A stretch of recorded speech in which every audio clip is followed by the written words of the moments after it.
Agnès Buzyn, bonjour. Bonjour Jean-Jacques Bourdin. Une radio, 2 journaux et votre première intervention à la télé depuis le début de la crise sanitaire et depuis le premier tour des municipales à Paris. Vous êtes candidate pour la suite. Maintenant, vous avez dit la semaine dernière, j'ai réfléchi et je pars sur de bonnes bases. Mais quelles bases ?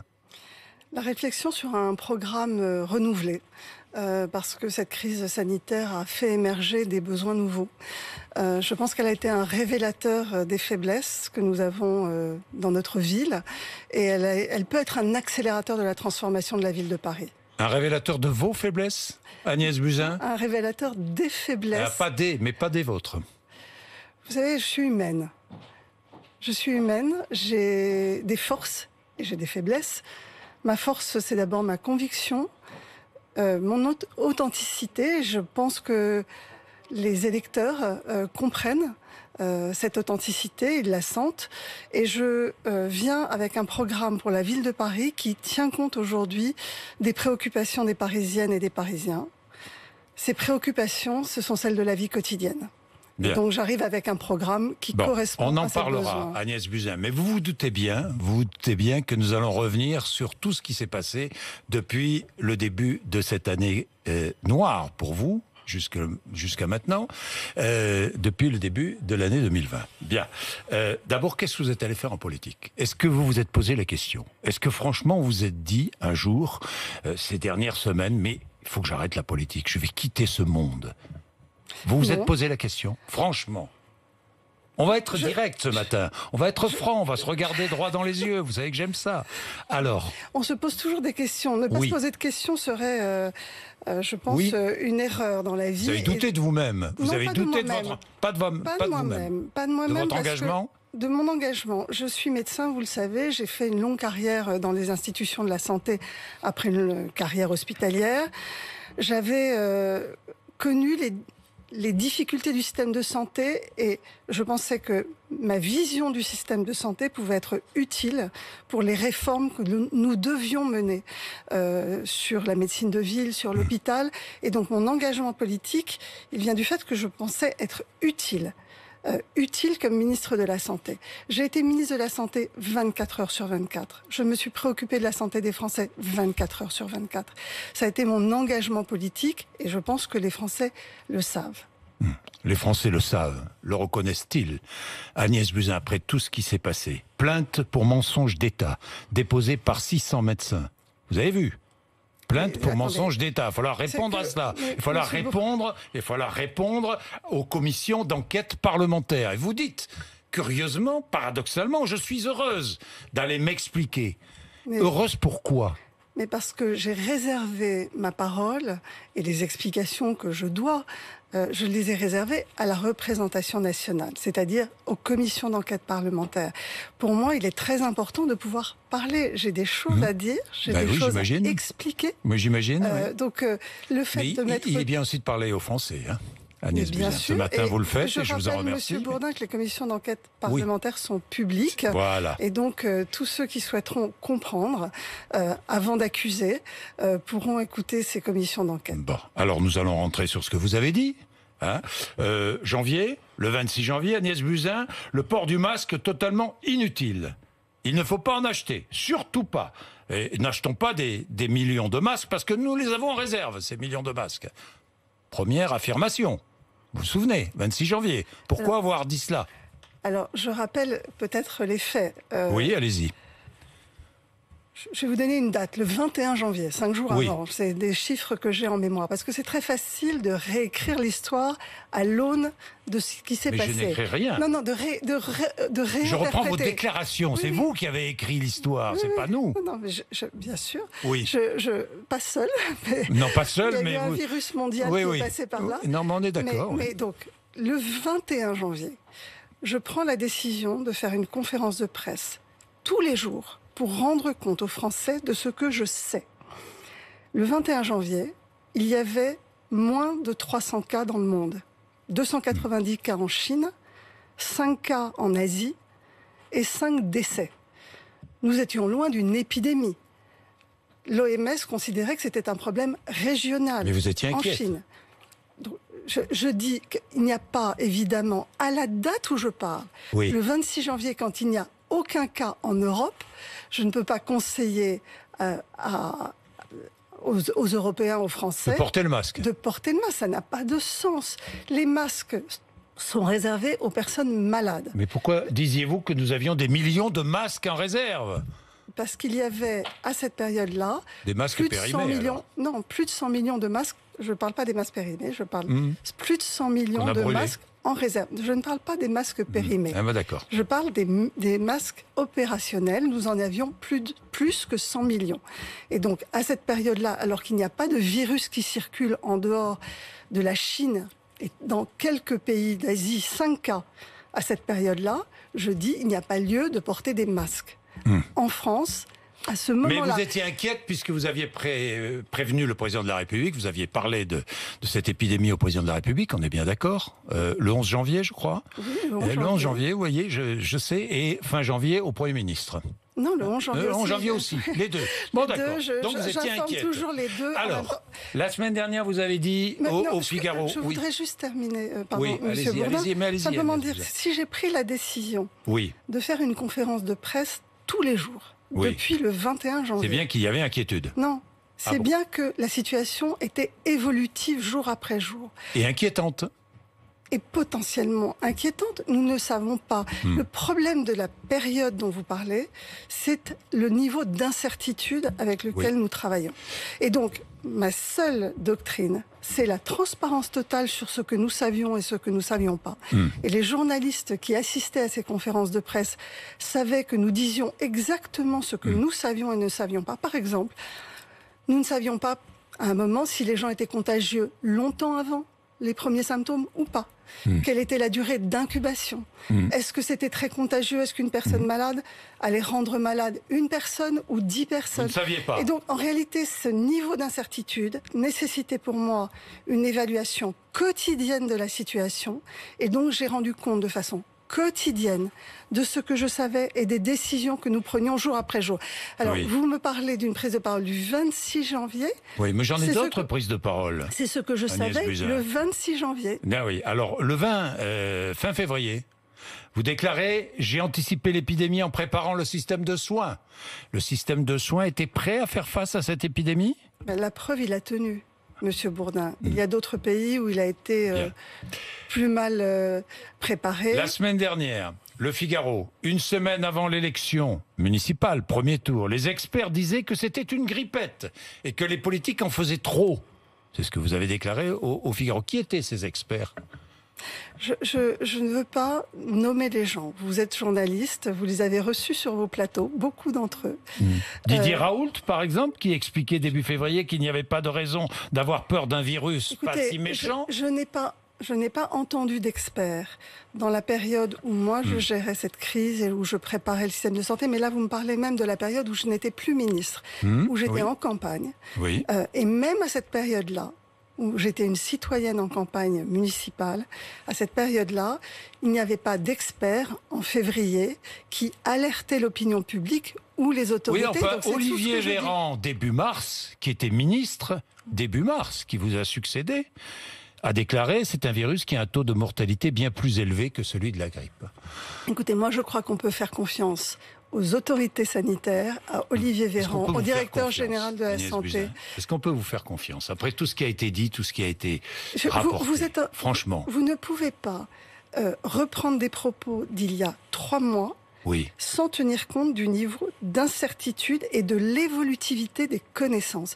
D'ailleurs, même pendant la gestion de la crise par le gouvernement, on a bien vu à quel point, en permanence, il faut adapter les décisions que l'on prend aux connaissances qui évoluent. Regardez sur les tests, regardez sur les sérologies. À un moment, on a parlé de faire des sérologies à tout le monde parce qu'on pensait que c'était une protection. Après, on a compris que ça n'était pas une certitude de protection.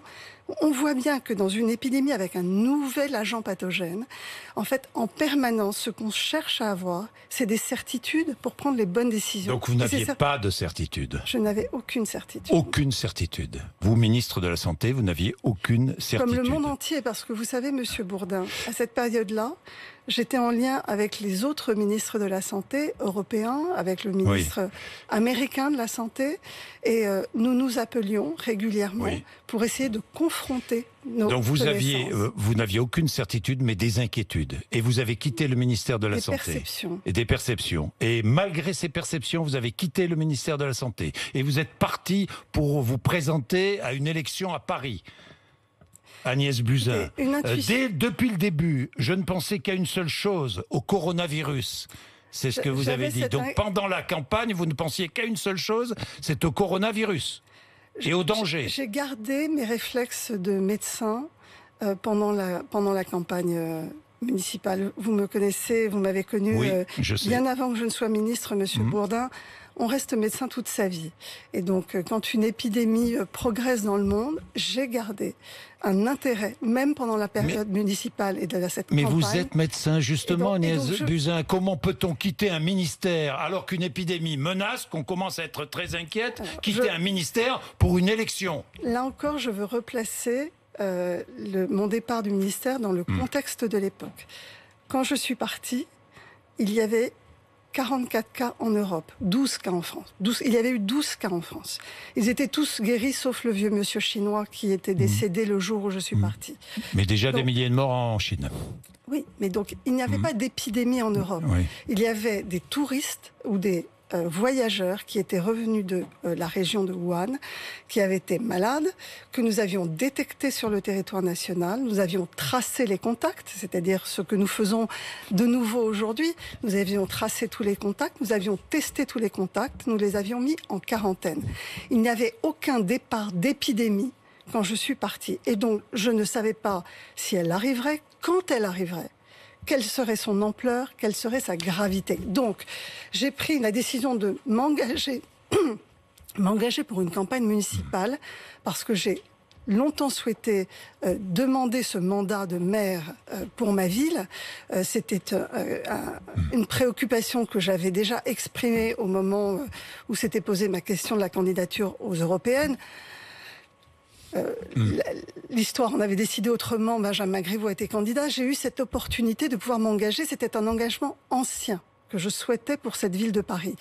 Ensuite, je savais que l'État était préparé. Nous avions préparé le système de santé, nous avions préparé les choses. Et j'aurai l'occasion de m'en expliquer devant la commission d'enquête.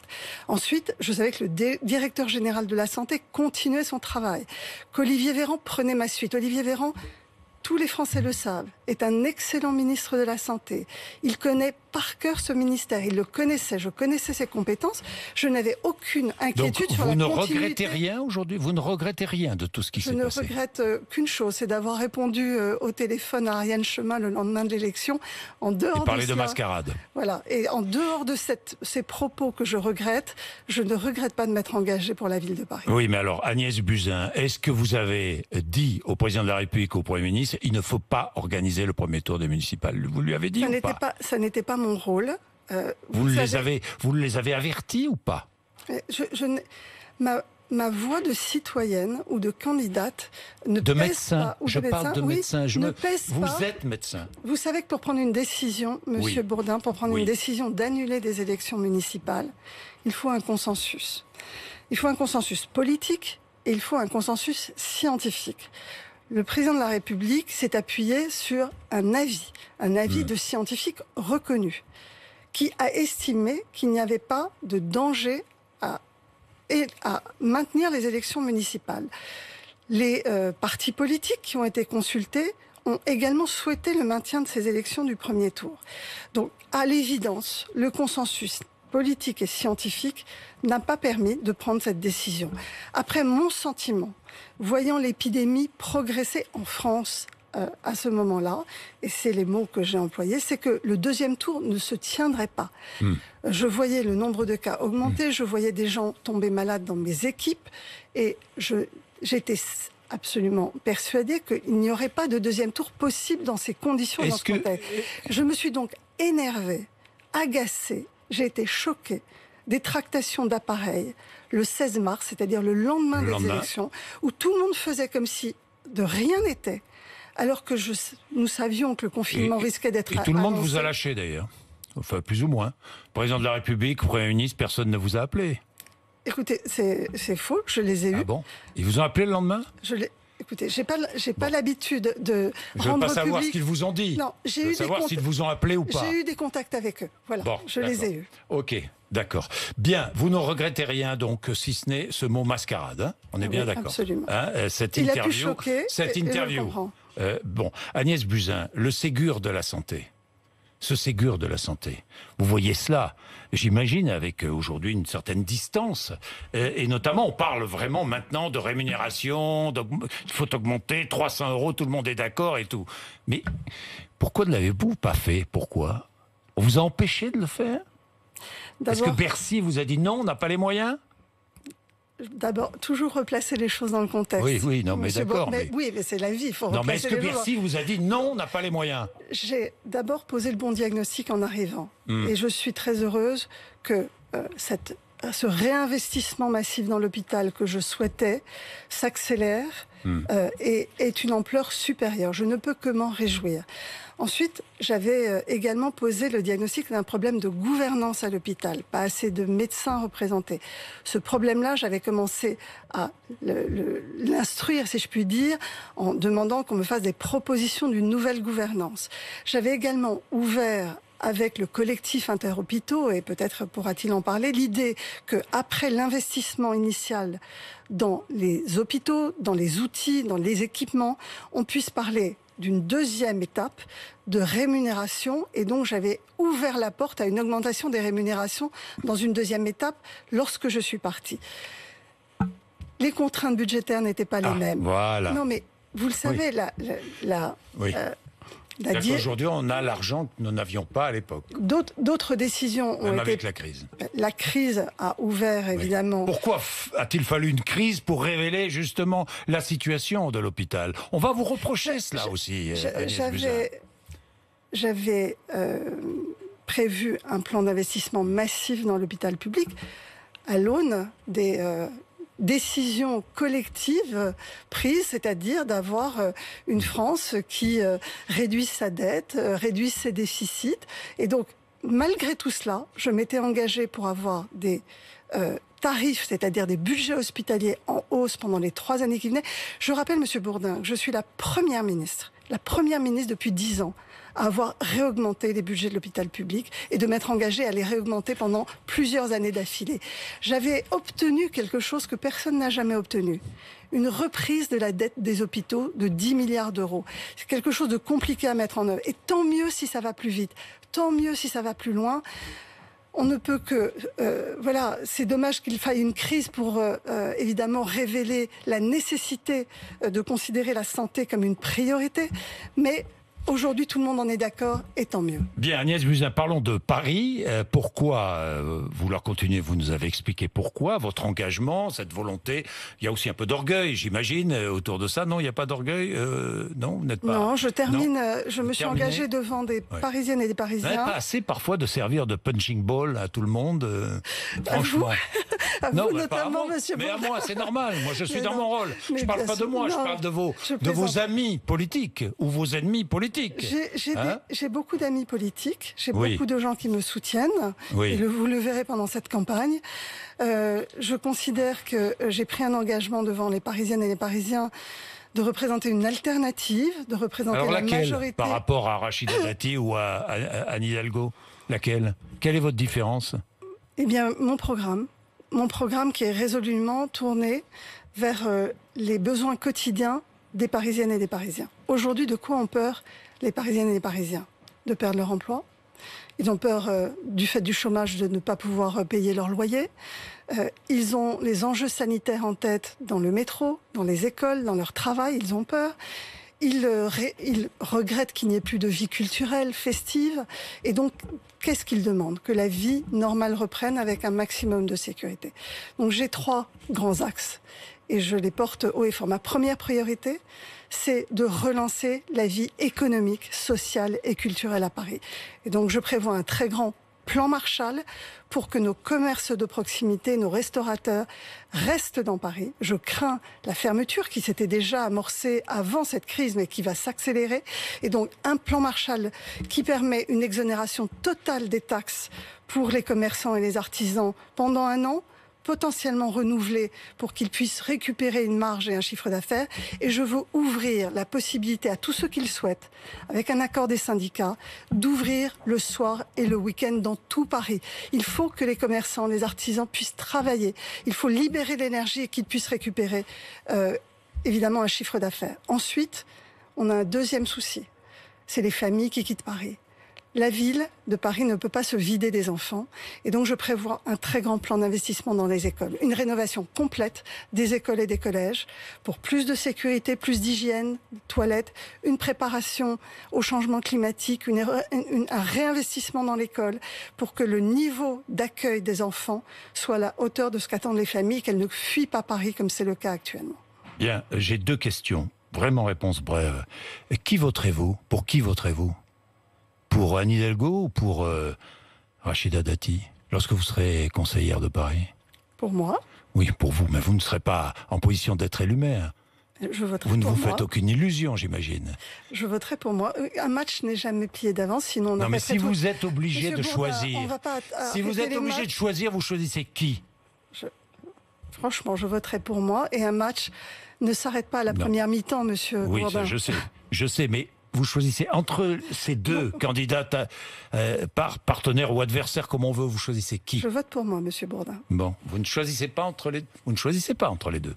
Je vote pour moi, monsieur Bourdin. Bon. Je suis candidate à la mairie de Paris, permettez-moi de... J'ai une dernière question. Est-ce qu'il n'y a pas un peu de gâchis, franchement? Est-ce que depuis 6 mois, vous ne pensez pas que...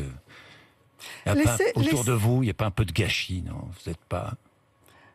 J'aurais aimé que vous parliez des attaques personnelles dont j'ai fait l'objet, oui. monsieur Bourdin. Vous êtes d'ailleurs protégé, je crois. Hein? Oui. Je pense que ça traduit quand même une violence de la société qui est importante et je trouve que face à cette crise, nous avons besoin d'un retour d'expérience collective. Il est absolument nécessaire et je le pense comme tous les Français.